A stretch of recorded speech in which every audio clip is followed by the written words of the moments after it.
When I came back from deployment in Norway, I thought I'd finally get some peace.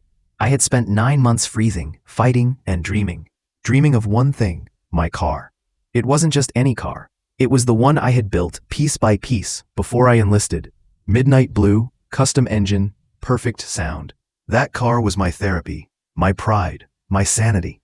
But when I pulled up to the driveway, it was gone. Dad was sitting on the porch, sipping coffee like nothing had happened. I asked, "Where's my car?" He didn't even look up. "Oh, that? Sold it. Your brother needed help with his beach house. You should be proud. You finally did something useful." Something inside me cracked, but I didn't yell, didn't even blink.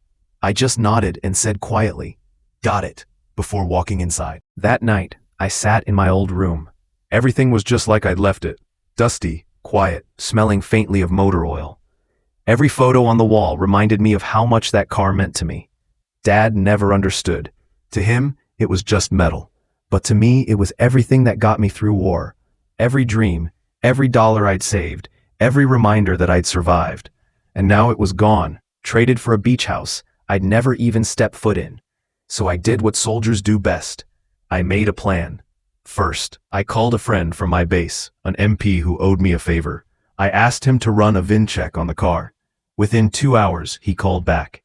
It was registered under my brother's name. Not surprising. But there was one thing Dad didn't know. I had installed a hidden GPS tracker under the back bumper before I left. I turned it on, and just like that, I found it. The car was parked right in front of a brand new house on the coast. My brother's beach house. I drove down that night. Didn't pack. Didn't think twice. When I arrived, there it was, my car sitting under string lights like a trophy. My brother was on the porch, champagne in hand. He spotted me and grinned. "Hey man, check it out, your old ride. Isn't she beautiful?" I stared at him and said, "She was." He laughed and shrugged. "Come on, don't be weird. Dad said you'd understand." I smiled a little. "I do." Then I handed him an envelope. "Open it when you're sober," I said, and walked away. The next morning, the entire street woke up to sirens. My brother's new house was surrounded by police, and the car, my car, was gone.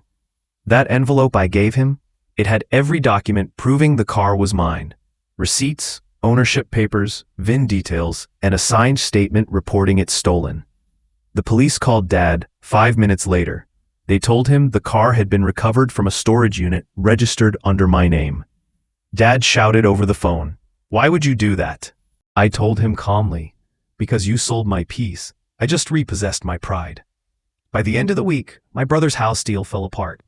The down payment money was frozen under investigation. Dad tried to call me again, but I didn't answer. Instead, I took a long drive.